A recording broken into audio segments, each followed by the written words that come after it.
Good morning students. हम chemistry का second chapter कर रहे थे सब्सटेंसेस के बारे में। ठीक है, आज हमने करना है what are types of pure substance. जो प्योर सब्सटेंस होते हैं उनके टाइप्स के बारे में पढ़ना है। On the basis of their chemical composition substance can be classified either as element और कंपाउंड्स। हमने प्योर सब्सटेंस की केमिकल कंपोजिशन के बेस पे सब्सटेंसेस को 2 पार्ट्स में डिवाइड किया है, एलिमेंट्स और compounds.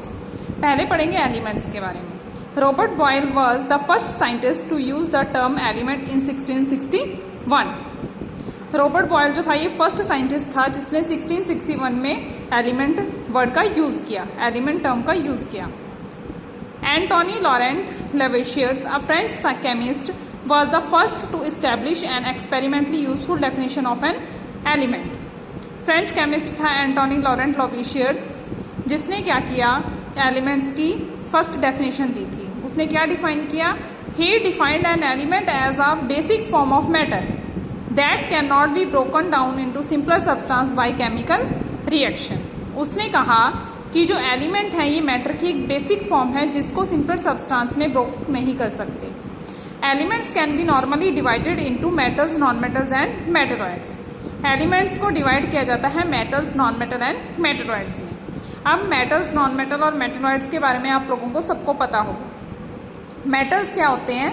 Metals usually show some और all of following properties. They have luster. Metal जो होते हैं लस्टर होते हैं, यानी इनमें शाइन होती है। They have silvery grey and golden yellow colour. जो मेटल्स होते हैं ये सिल्वर ग्रे कलर और गोल्डन येलो कलर के होते हैं। They conduct heat and electricity. Metals क्या कंडक्ट करते हैं? Heat and electricity. They are ductile. Ductile means जो मेटल होते हैं इनको बीट करके इनसे वायर्स बनाई जा सकती है। They are malleable. मेलेबल का मतलब है कि इनको बीट करके इनसे थिन शीट्स भी बनाई जा सकती है। They are sonorous. सोनोरस का मीन होता है कि आवाज़ आना, कि जैसे अगर किसी भी मेटल की चीज़ को हम नीचे गिराते हैं तो उसमें से एक आवाज़ आती है। Examples of metals are gold, silver, copper, iron, sodium, potassium, etc. Mercury is only a metal that is liquid at room temperature. Mercury है जो ये भी मेटल होता है, ये एक एक्सेप्शनल केस है जो कि लिक्विड है। अब नॉन मेटल्स की कुछ प्रॉपर्टीज हैं। दे डिस्प्लेस वेराइटी ऑफ कलर्स। जो नॉन मेटल्स होते हैं ये कई प्रकार के इसके कलर्स होते हैं। They are poor conductor of heat and electricity.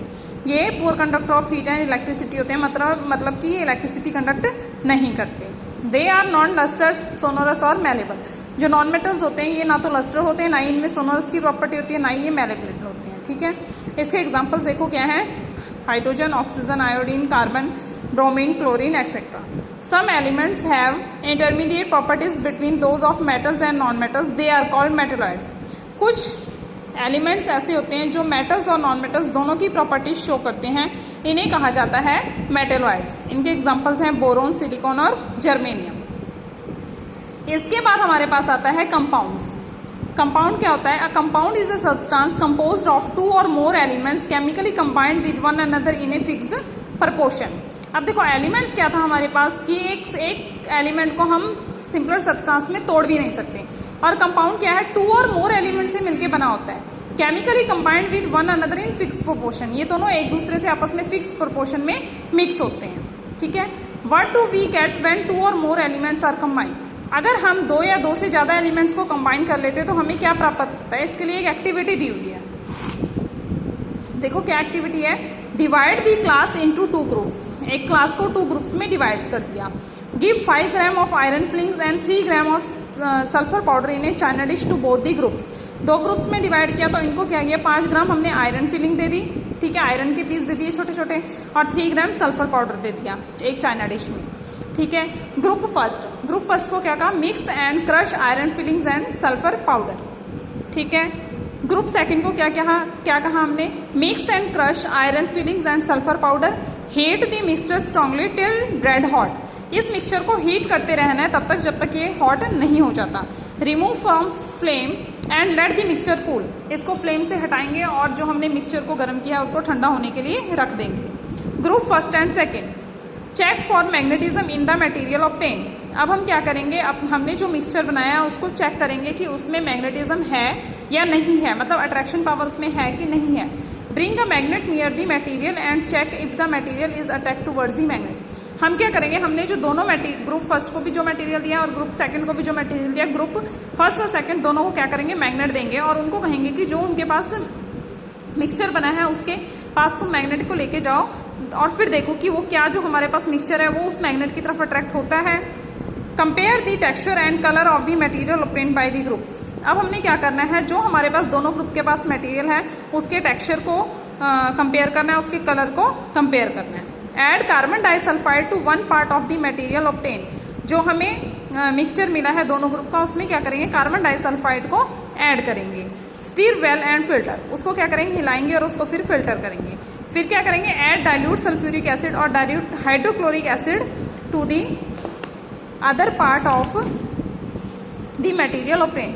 फिर क्या करेंगे, दूसरे पार्ट में क्या करेंगे, हम क्या मिलाएंगे उसमें, सल्फ्यूरिक एसिड। एक पार्ट में तो हमने, एक मिक्सचर में तो हमने कार्बन डाइसल्फाइड मिलाया, दूसरे में क्या मिलाएंगे, सल्फ्यूरिक एसिड और dilute sulphuric acid to the other part of the material obtain. ठीक है, मिला लिया। उसके बाद perform all the above steps with both the elements iron and sulphur. फिर सारे एलिमेंट्स में यही, मतलब जो भी हमारे पास एलिमेंट्स होंगे सब में यही प्रोसीजर हम अप्लाई करेंगे। अब हमें किन किन क्वेश्चंस के आंसर मिलेंगे, did the material obtain by the two groups look at the same. क्या जो हमने दोनों ग्रुप्स को जो मटेरियल दिया था क्या वो दोनों सेम ऑब्टेन हुआ हमको। Which group has obtain a material with magnetic property. कौन से ग्रुप के पास ऐसा मटेरियल था जो मैग्नेटिक प्रॉपर्टी शो कर रहा था। Can we separate the components of the material obtain. क्या हमें जो मटेरियल ऑब्टेन हुआ है हम उसके कंपोनेंट्स को सेपरेट कर सकते हैं। On adding dilute sulphuric acid और dilute hydrochloric acid did both the groups obtain a gas. हमने दोनों में ग्रुप्स में जब क्या किया, डाइल्यूट सल्फ्यूरिक एसिड ऐड किया और हाइड्रोक्लोरिक एसिड ऐड किया, तो क्या उसमें से गैस ऑब्टेन हुई दोनों में से। Did the gas in both cases smell the same और डिफरेंट। अगर उनमें से गैस प्रोड्यूस हुई तो उनमें से मतलब दोनों की सेम गैस प्रोड्यूस हुई या फिर दोनों में सेम स्मेल आ रही थी। The gas obtain by group first is hydrogen. जो फर्स्ट ग्रुप का हमारे पास रिजल्ट आया वो क्या आया, group first is hydrogen gas is evolve, it is colourless, odourless and combustible. ठीक है, जो फर्स्ट ग्रुप का हमें मटेरियल ऑब्टेन हुआ उसमें हाइड्रोजन गैस इवॉल्व हुई, वो कलरलेस था, ऑर्डरलेस था और कंबस्टिबल था। It is not advise to do the combustion test for the hydrogen in the class. इस टेस्ट को हम क्लास में नहीं कर सकते। The gas obtain by group second is hydrogen sulphide. जो सेकेंड ग्रुप में हमारे पास गैस इवॉल्व हुई वो ही hydrogen sulphide. It is colourless gas with the smell of rotten eggs. ये भी कलरलेस थी लेकिन इसमें स्मेल कैसी आ रही थी, रोटन एग्स की जैसी स्मेल आ रही थी। ठीक है, इसके बाद है you must have observed that the products obtained by both groups show different properties though the starting materials were the same। देखो हमने क्या किया, दोनों को सेम मटेरियल दिया था हमने स्टार्टिंग में, लेकिन जो हमारे पास रिजल्ट ऑब्टेन हुआ वो क्या हुआ, दोनों का अलग अलग हुआ। Group first has carried out the activity involving the physical change where in group second is chemical change. जो हमारे पास फर्स्ट ग्रुप में रिजल्ट आया वो तो था हमारा फिजिकल चेंज। ठीक है, और जो सेकेंड ग्रुप में हमारे पास रिजल्ट आया था वो था केमिकल चेंज। अब फिजिकल चेंज और केमिकल चेंज में क्या फर्क है ये मैं तुम्हें आगे बताऊंगी। ठीक है, the material obtain by group first is a mixture of two substance. The substance given are the iron filings and sulphur. हमने जो फर्स्ट ग्रुप को मिक्सचर दिया था दो सब्सटेंसेस का, वो था आयरन और सल्फर का। The property of the mixture are the same as that of its constitute. इनकी जो प्रॉपर्टीज थी दोनों की सेम थी। The material obtain by group second is a compound. जो हमें सेकेंड ग्रुप का जो मटेरियल ऑब्टेन किया वो क्या बना हमारे पास, compound. On heating the two compound strongly we get compound. जब हमने उस एलिमेंट्स को हीट किया तो हमें क्या हुआ, एक कंपाउंड प्राप्त हुआ। Which has totally different properties compare to the combining elements. और इन दोनों की जो बाद में प्रॉपर्टीज थी बिल्कुल चेंज हो गई। The composition of compound is same throughout. We can also observe the texture and colour of the compound are the same. We can summarise the physical और chemical nature of matter in following graphical organiser. इसके बाद यहाँ पे तुम्हें ये बता रखा है मैटर प्योर सब्सटेंस और मिक्सचर, ये मैं तुम्हें बता चुकी हूँ। Pure substance, elements, compound starting में मैंने तुम्हें ये बताया था। और मिक्सचर जो होते हैं होमोजीनियस मिक्सचर और हीटोजीनियस मिक्सचर। ठीक है, एक यहाँ पे क्वेश्चन है हमारे पास, मिक्सचर और कंपाउंड्स में डिफरेंस। ये आप लोग कर लेना, अच्छा क्वेश्चन है और इंपॉर्टेंट क्वेश्चन है। मिक्सचर क्या है, एलिमेंट्स और compound just mix together to form mixture और नो कंपाउंड इज फॉर्म। शायद ये मैंने तुम्हें स्टार्टिंग में करवा चुकी हूँ, ये क्वेश्चन नहीं करवाया तो एक बार ये आप लोग इसको पढ़ लेना अच्छे से, इंपॉर्टेंट भी है ये क्वेश्चन। ठीक है, अब इसमें आया था फिजिकल चेंज और केमिकल चेंज। अब ये तुमको सबको पता होना चाहिए फिजिकल चेंज क्या होता है और केमिकल चेंज क्या होता है। फिजिकल चेंज वो होता है कि अगर हमने किसी चीज को मिक्स किया है, मिक्स करने के बाद या फिर कोई भी चीज है, जैसे कि हमारे पास वाटर है, वाटर को जब हमने फ्रिज में रखा तो वो क्या बन गया, लिक्विड को जब हमने फ्रिज में रखा तो क्या बन गया, सॉलिड। ठीक है, फिर जब हमने उसको बाहर निकाला तो वो क्या बन गया, दोबारा से लिक्विड, वाटर ही बन गया ना। तो ये क्या है, फिजिकल चेंज। मतलब जो चीज दोबारा से अपनी वही पोजीशन ले लेती है उसे क्या कहते हैं, फिजिकल चेंज। अब केमिकल चेंज क्या, जैसे मिल्क है, मिल्क से हमने कर्ड बना दी, ठीक है, दही बना दी, दही बनाने के बाद दही क्या दोबारा से मिल्क की फॉर्म में आ सकती है, नहीं आ सकती, तो that is called chemical change. ठीक है, ये है फर्क फिजिकल चेंज और केमिकल चेंज में। अब आपका ये चैप्टर कंप्लीट हो चुका है, आगे हम इसके एक्सरसाइज के क्वेश्चन आंसर करेंगे। Okay, thank you students.